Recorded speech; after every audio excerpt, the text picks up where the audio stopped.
في ناس أول ما يغلطوا في حاجة يقولوا أنا فاشل، أنا ما أقدرش، النجاح مش ليا. وناس تانية لما يقابلوا نفس الغلط يقولوا تمام، دي خطوة اتعلمت منها، المرة الجاية هكون أقوى. الفرق بينهم مش في الذكاء ولا في الظروف، الفرق بينهم في طريقة التفكير، في المايند سيت. كتابنا النهاردة مايند سيت The New Psychology of Success للدكتورة كارول دويك بيكشف السر ده. إزاي عقلك ممكن يكون هو العائق أو هو الجناح اللي يطير بيك للنجاح. الفصل الأول، يعني إيه مايند سيت؟ المايند سيت أو العقلية هو الطريقة اللي بتشوف بيها نفسك وقدراتك والعالم حواليك. يعني ببساطة أنت شايف نفسك إزاي. بمعنى تاني، المايند سيت زي النضارة اللي لابسها، هي اللي بتحدد أنت شايف الحياة مليانة فرص ولا شايفها مليانة حواجز. كارول دويك بتقول في نوعين من الناس، ناس عندها عقلية ثابتة fixed mindset وناس عندها عقلية نمو growth mindset. اللي عنده عقلية ثابتة بيفتكر إن قدراته ومواهبه حاجة ثابتة ما ينفعش تتغير. يعني لو هو شايف نفسه مش شاطر في الرياضيات، خلاص بيقتنع إنه مش هيتغير. أما اللي عنده عقلية النمو بيشوف إن كل حاجة ممكن تتطور بالتعلم والتجربة والصبر. مثال، فاكر زمايلك في الجامعة اللي أول ما يجيبوا درجات وحشة يقولك أنا كده كده غبي في المادة دي؟ دول fixed mindset. في المقابل في ناس كانوا يذاكروا أكتر، يسألوا الدكاترة، يحضروا مجموعات، ومع الوقت فعلا مستواهم بيعلى، دول growth mindset. الرسالة هنا قدراتك مش وراثة، قدراتك اختيار، وعقلك ممكن يتوسع زي العضلة لو مرنتها. الفصل التاني، الفشل مش النهاية. اللي عنده عقلية ثابتة بيشوف الفشل دليل إنه ما يسواش، لكن اللي عنده عقلية النمو بيشوف الفشل خطوة في السكة. مثال واقعي، محمد صلاح، تخيل معايا لو كان لما فشل في تجربة تشيلسي وقف وقال أنا مش قادر ألعب في أوروبا، شكلي هرجع مصر وخلاص، كان زمانه دلوقتي لاعب عادي. لكن صلاح عنده عقلية نمو، أخد التجربة كدرس، راح فيورنتينا وبعدين روما لحد ما بقى أسطورة في ليفربول. الرسالة هنا الفشل مش النهاية، الفشل بداية، بس بشرط تختار تشوفه بعين عقلية النمو. الفصل الثالث، التحديات مش تهديد. اللي عنده عقلية ثابتة بيخاف من أي تحدي. ليه؟ لأنه بيكشف ضعفه. أما عقلية النمو بتشوف التحدي كفرصة عشان تتعلم. مثال، واحد بيبدأ جيم لأول مرة، لو عقلية ثابتة هيقول أنا ضعيف، شكلي وحش، مش قادر، خلاص أسيب الجيم. لكن لو عقلية نمو هيقول تمام، أنا لسه في البداية، بس لو استمريت شهر ورا شهر هتغير. الرسالة التحدي مش جدار يقف قدامك، التحدي سلم يوصلك لفوق. الفصل الرابع، النقد سم ولا دواء؟ اللي عنده عقلية ثابتة بيتضايق جدا من النقد، بيشوفه إهانة. لكن عقلية النمو بتشوف النقد زي الدواء، يمكن مر بس بينفع. مثال، موظف في الشركة مديره قال له شغلك محتاج دقة أكتر. لو عقلية ثابتة هيزعل ويقول المدير بيكرهني. لو عقلية نمو هيسأل طيب أطور نفسي إزاي؟ وياخدها كفرصة يتحسن.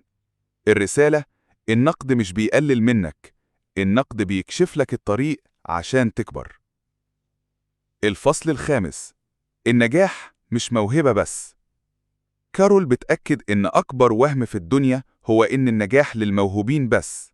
الحقيقة النجاح مزيج من شغف زائد جهد زائد عقلية نمو. مثال، ناس كتير بتقول أم كلثوم اتولدت موهوبة خلاص، لكن اللي ما يعرفوش إن أم كلثوم كانت بتتمرن بالساعات وبتتدرب على مخارج الحروف والغنى بشكل يومي. الموهبة ممكن تبدأ الطريق، لكن اللي بيوصل للنهاية هو المثابرة. الرسالة إياك تصدق إن النجاح حكر على الموهوبين، النجاح للي بيشتغل بوعي. الفصل السادس، التربية والتعليم. كارول بتقول إن أخطر حاجة نعملها مع عيالنا إننا نقول لهم أنت ذكي جدا بس، لأن الطفل اللي يسمع ده هيخاف من الغلط عشان ما يبانش إنه مش ذكي. لكن لو قلنا أنا فخور بيك لأنك اجتهدت، هنا بنتبنى عقلية النمو عنده.